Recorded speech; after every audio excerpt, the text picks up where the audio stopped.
Halo, perkenalkan nama saya Loria Natalia Berdepari dengan NIM 2313011049 dari kelas 2C Pendidikan Matematika. Di sini saya akan membahas implementasi kurikulum Merdeka pada mata pelajaran matematika di SD Nasima Kota Semarang. Sekolah Dasar Nasima Kota Semarang sebagai salah satu institusi pendidikan yang menerapkan kurikulum Merdeka. Sebelumnya menghadapi kendala dalam pembelajaran matematika, di mana pelajar matematika sering dianggap sulit oleh sebagian peserta didik. Penerapan kurikulum Merdeka ini diharapkan mampu membawa perubahan besar dalam pembelajaran matematika di SD Nasima Kota Semarang ini, karena adanya berbagai inovasi dari para guru yang menerapkan program Merdeka Belajar. Penelitian ini bertujuan untuk menganalisis implementasi kurikulum Merdeka dalam pembelajaran matematika di SD Nasima Kota Semarang. Hasil penelitian ini menunjukkan bahwa implementasi kurikulum Merdeka pada pembelajaran matematika dari tahap perencanaan, pelaksanaan, dan evaluasi di SD Nasima Semarang telah berjalan dengan baik. Namun, tentunya masih terdapat beberapa kendala dalam implementasi kurikulum Merdeka tersebut. Di antaranya adalah keterbatasan kemampuan guru dalam proyek penguatan profil pelajar Pancasila dan terbatasnya waktu dalam pelaksanaan pembelajaran matematika. Untuk itu, persiapan dan perencanaan kurikulum Merdeka di SD Nasima harus dilakukan dengan lebih matang lagi agar kendala yang dihadapi dapat dihindarkan. Sharing praktik baik antar guru di SD Nasima ataupun dengan guru di sekolah lain harus dilakukan agar implementasi kurikulum Merdeka dapat berjalan lebih optimal. Sudah kita ketahui bahwa kurikulum Merdeka adalah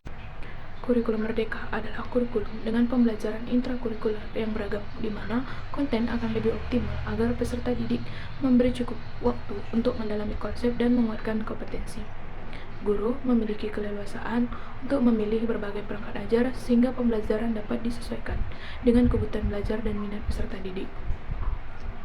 Kurikulum Merdeka memberikan keleluasaan kepada pendidik untuk menciptakan pembelajaran yang berkualitas yang sesuai dengan kebutuhan dan lingkungan belajar peserta didik. Penerapan kurikulum Merdeka di Indonesia merupakan langkah penting dalam upaya meningkatkan kualitas pendidikan di Indonesia. Kurikulum Merdeka sendiri bertujuan untuk memberikan kebebasan kepada pendidik untuk menciptakan pembelajaran yang berkualitas, yang sesuai dengan kebutuhan dan lingkungan belajar peserta didik.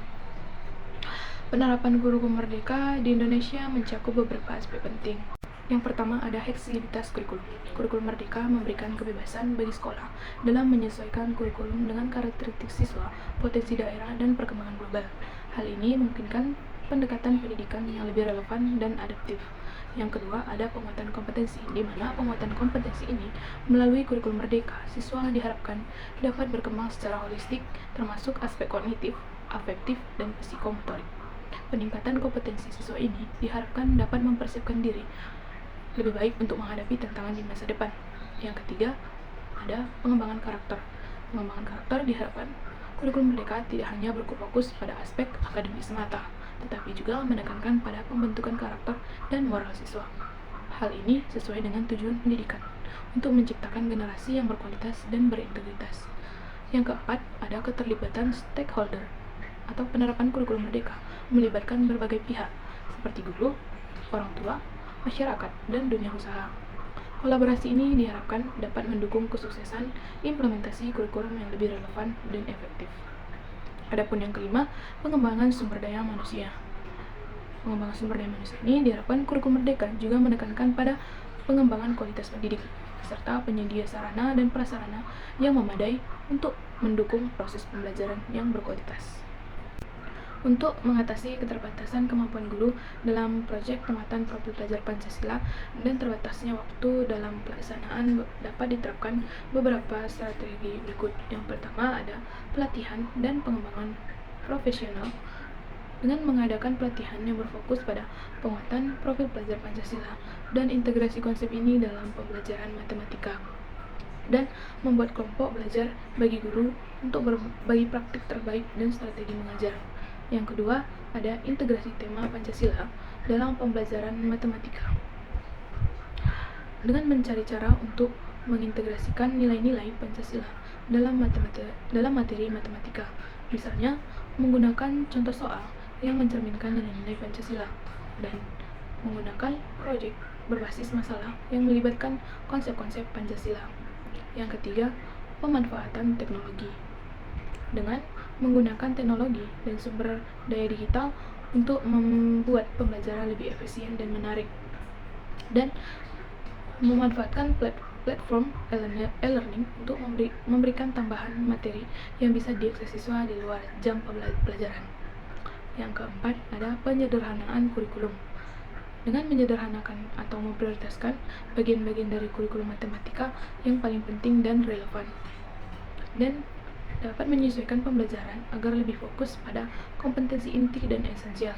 Yang kelima, ada kolaborasi antara guru. Ini dapat mendorong kolaborasi antara guru matematika dan guru lain untuk saling membantu dan mengintegrasikan pembelajaran, dengan mengadakan pertemuan rutin untuk diskusi dan evaluasi kemajuan serta tantangan yang dihadapi.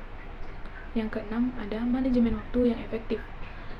Merancang jadwal pembelajaran yang fleksibel namun terstruktur, dan menggunakan waktu di kelas dengan lebih efisien melalui metode pembelajaran aktif dan interaktif. Yang ketujuh, ada dukungan dari pihak sekolah dan komunitas. Mendorong dukungan dari pihak sekolah, termasuk kepala sekolah, untuk menyediakan sumber daya dan waktu bagi pengembangan profesional guru. Melibatkan orang tua dan komunitas dalam mendukung proyek penguatan profil pelajar Pancasila.